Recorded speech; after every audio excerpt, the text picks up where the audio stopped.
Hey, everybody in the village is sick. What should we do about that? Oh, the gods must be pissed off at us. Let's go kill a young hot girl and sacrifice it to a giant snake, okay? One Piece chapter 287, God Killing. Well, hello, my brothers and sisters of the Nerd Nation. I, as always, am Jim here to bring you another review on the awesome and tantalizing and, of course, in the midst of flashback heavy tale of One Piece. Our last chapter saw us with really the first half of the chapter just kind of showing how all hell is breaking loose on Skypiea as it's sort of the beginning of the end, at least in Enel's eyes. And then the second half of the flashback really introduced us to the great warrior, the great Shandoran warrior Kalgara, as well as finding out that Mont Blanc Noland was actually an admiral to me. Maybe they mentioned that, but I didn't think that he was. He's the admiral of kind of like the exploration fleet for this particular kingdom that he's from. So they showed them both really, and Noland and his crew are out to sea, and Kalgara was kind of chasing off some invaders, some people that we assume were there to like rob and pillage him and his clan, from whatever their treasures may be. And that's how things left off. It winds up picking up actually right where it left off with Mont Blanc Noland, and they of course he wound up jumping in and in the last chapter and jumping in the the sea there in the Grand Line and coming up with a giant fish so everybody could eat.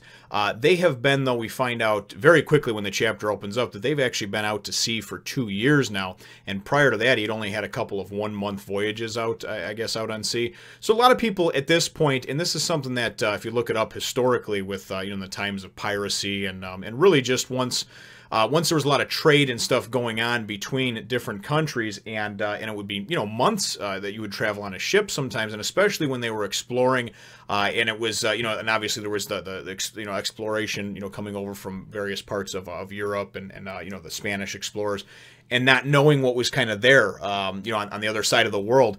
So it was a very similar type of situation where you didn't know how long you were going to be out to sea. They were out of provisions. The mast is broken. The morale is down. You know what I mean? There's probably, it's pretty terrible, I'm sure, being on a ship not knowing where you're going or being out in the middle of nowhere for months, if not years.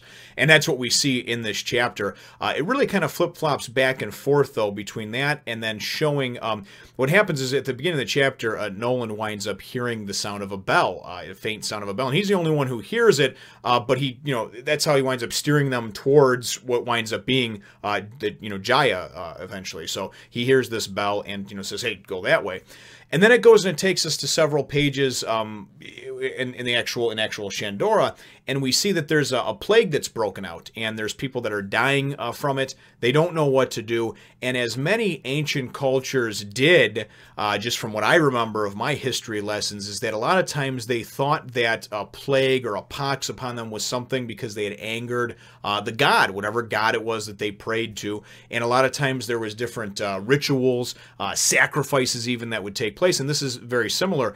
They wind up saying to sacrifice this girl, I think her name is Musi, and a beautiful young girl in the village, and they're going to sacrifice her, which she's completely willing to do if it's going to save the village, right? So they're going to kind of get prepared for that, and one of these guys, Seto, I think his name is, or Saito, he winds up getting this mark on him from whatever plague this is, and they call it the mark of evil, and he basically goes running off into the woods, and he's trying to cut it off of himself, scrape it off of him with a stone. He actually runs into Kalgara on the way out there. He's like, I wanted to be a great warrior like you, and he's basically just going batshit crazy, because everybody in the village, the way that this primitive civilization, at least that I can see, works is that they're very much into like the spiritual and the voodoo side of things. Like, oh my God, we've angered somebody from up above, something that we cannot see. And, they don't really have a whole lot in the way of like modern medicine and remedies from what I can tell. Because then we go back to Noland and his crew, and they actually come upon Jaya, and it says that it was in 1122, I believe, or 1118, somewhere around that is the actual date or the year, and they wind up landing, and they come upon this this guy from the tribe from Shandora that was infected or what have you, and he's invaders, and anyway, they wind up seeing that they actually call it the tree plague. And this plague, I guess, has wiped out even crops and things like that, but that's what seems to be afflicting everybody. So Noland goes and asks, he says, do we have any conine on board, you know, or conine.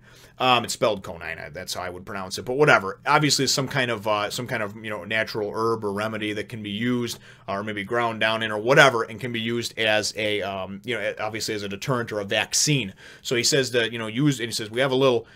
use what we have to vaccinate everybody. We're going in. We're going to go check out this, you know, this forest, this jungle, right?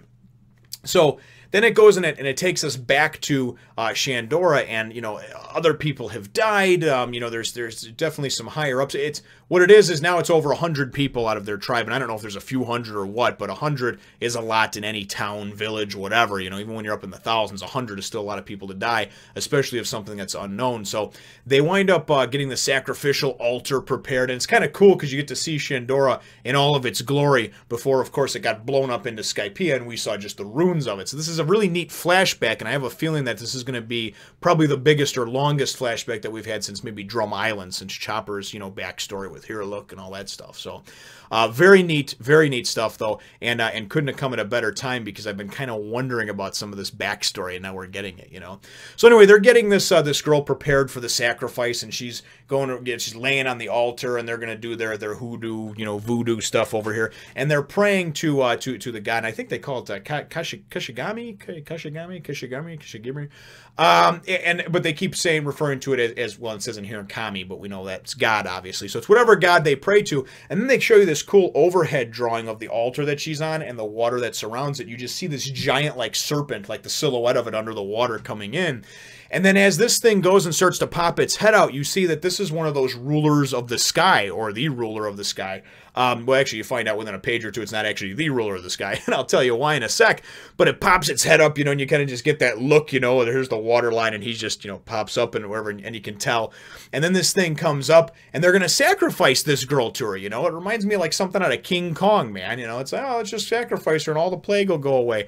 But they're going, oh, no, you know, and all this other stuff. And I forgot to mention, too, when Noland and his crew got on there, you know, they wind up running into a couple of those south birds, and one of his crew actually goes and, you know, says, oh, maybe it was just that you heard there, Admiral, you know, and he's like, no, I heard the bell, you know. So, and they actually wind up hearing it again, the clang of the bell. So it's obviously something that wound up coinciding with this ritual that's being performed, right? So the chapter winds up ending up, though, shortly after that. All of a sudden, somebody sees something they thought that fell in the water. And you got to picture there's this altar, and she's on the altar, and they're surrounded by water, and there's this, you know, giant ruler of the sky serpent that's 200 feet long that's come up and about to eat her, right? And all of a sudden, you get this awesome panel where it's just like, and you just see like this slash go through, and its head fucking just get lapped right off. And I'm like, whoa. And then you go and you see Noland, and the chapter ends up shortly after that. He goes and he grabs her, thinking he needed to save her, and he's like, there's no need for you to die here today, or no need for you to be scared. Something along those lines, you know, like, I'm here, I'm your savior.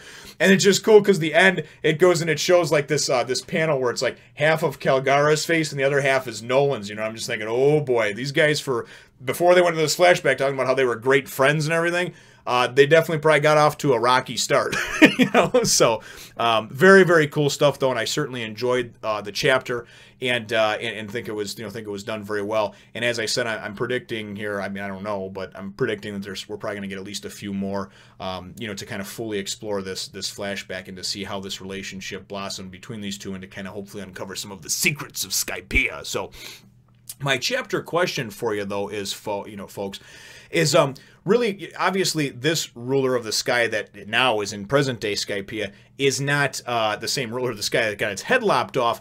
But what I would like to know, because there can't just be like a ton of, you know, several 100-foot snakes running around. I wouldn't think anyway. So if anybody, without spoiling me too bad, can give me an answer to what is the deal with the ruler of the sky? You know, we know that there's obviously one in present time. We know that there was one that Noland lopped the head off of 400 years ago. Is there like a family of these things? You know, are they actually, you know, somehow tied into some kind of gods or whatever the case is, and another one just manifested or appeared at some point? Just kind of curious about that. So if anybody can shed any light on that, feel free to leave it in the comments down below. Of course, feel free to hit the thumbs up, the like button if you should think that I deserve it, and subscribe if you haven't done so already. We will look forward to catching all of you in the next one, nation. And here's a little throwback of old Arlong for you, brothers and sisters. Remember to follow me on Facebook and Twitter for more.